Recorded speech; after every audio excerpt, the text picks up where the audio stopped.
जगत जननी जगदम्बा माँ दुर्गा परमेश्वर की प्रधान शक्तियों में से एक है जो समय समय पर सृष्टि के कल्याण के लिए प्रकट होती है। माँ दुर्गा की उपासना से जिस भी चीज की कामना मनुष्य करता है वो थोड़े ही परिश्रम में उसे प्राप्त कर लेता है।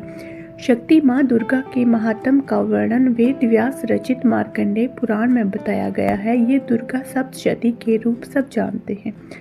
दुर्गा सप्तशती को साक्षात माँ दुर्गा का स्वरूप समझना चाहिए। इसे पुस्तक समझने की भूल न करें। सप्तशती पाठ के नियमों का पालन करना चाहिए।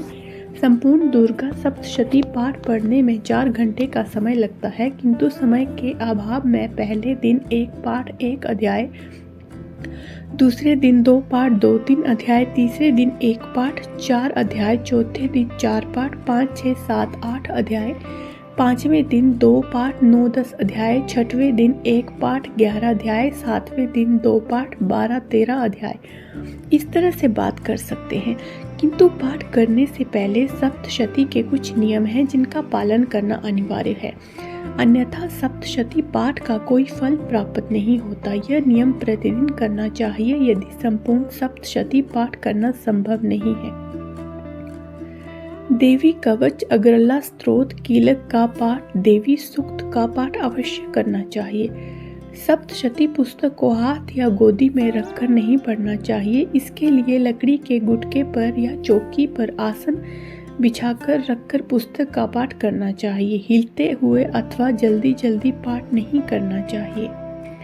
कभी भी बिना देखे पुस्तक का पाठ नहीं करना चाहिए। पाठ हमेशा पुस्तक देखकर ही पढ़े। सप्तशती पाठ साक्षात देवी का रूप है। पाठ हिंदी में कर सकते हैं, किंतु पाठ करने से पहले इसके नियम हैं। बीज मंत्र हैं, उनको संस्कृत रूप में ही पढ़ना चाहिए, जैसा कि सभी जानते हैं। दुर्गा सप्तशती के सभी बीज मंत्र शामिल हैं, इसलिए पाठ शुरू करने से पहले इनको शाप मुक्त करना होता है। पाठ शुरू करने से पहले क्या करना चाहिए? ऐसा नहीं है कि केवल एक ही दिन करके प्रतिदिन केवल पाठ करते हैं। पाठ विद्वानों के द्वारा करवाना चाहिए, अगर आप कर सकते हैं तो। भगवान शंकर माता पार्वती के सम्मुख संकल्प ले सबसे पहले जरूरी है। उसके पश्चात सप्तशती पाठ में शाप विमोचन, शाप उद्धार मंत्र के द्वारा शाप मुक्त होते हैं। इसे पढ़े, क्योंकि सप्तशती के सभी मंत्र अति शक्तिशाली हैं। इसका कोई दुरुपयोग ना कर सके, इसलिए शंकर जी ने इसे कीलित कर दिया है, अर्थात बांध दिया है। इसको बंधन मुक्त करने के लिए उत्कीलन का पाठ करना आवश्यक है। मृत संजीवनी, सप्तशती, विमोचन, शाप विमोचन, दुर्गा कवच, अगरला स्तोत्र, कीलक आदि का पाठ करें।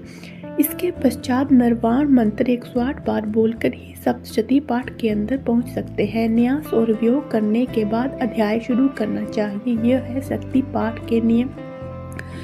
अध्याय समाप्त होने के बाद पुस्तक में पाठ के नियम बताए गए हैं, उन्हें भी करना चाहिए। ऐसा प्रतिदिन पाठ शुरू करने से पहले करना चाहिए। सप्तशती की विधि जानकारी सप्तशती का पाठ करना उत्तम रहेगा, अन्यथा विद्वानों के द्वारा ही पाठ करवाया जाना उचित है। महिला हो या पुरुष हो, सभी को यह नियम मानना होता है। पुस्तक में बताए गए नियमों के आधार पर शक्ति पाठ करने से अनंत फल प्राप्त होता है, सभी प्रकार की सिद्धियां प्राप्त होती हैं। दुर्गा सप्तशती पाठ के अंदर प्रथम, उत्तम, मध्य चरित्र का वर्णन है। आप पाठ को हिंदी में कर सकते हो, किंतु पाठ शुरू करने से पहले की जो नियम हैं उन्हें संस्कृत में ही पढ़ना होगा। बिना पूरी विधि के दुर्गा पाठ नहीं करना चाहिए। अगर आप सप्तशती का पाठ नहीं कर सकते तो यह क्या करें? सिद्ध कुंजिका स्तोत्र का पाठ करने से दुर्गा पाठ के बराबर ही फल प्राप्त होता है। ऐसा शंकर जी ने माता पार्वती को बताया है कि सभी प्रकार की सिद्धि मनोकामना को देने वाली ये कुंजी है। सिद्ध कुंजिका स्तोत्र का पाठ महिला पुरुष सभी कर सकते हैं। देवी जी के प्रसिद्ध मंत्रों का जाप करें। कीर्तन भजन द्वारा माँ भगवती को प्रसन्न किया जाता है। दुर्गा चालीसा, दुर्गा जी के 32 नाम, दुर्गा जी के 108 नाम, ये सभी अत्यंत प्रभावशाली है। इसके द्वारा माँ भगवती को प्रसन्न करें। जय माता दी। हर हर महादेव।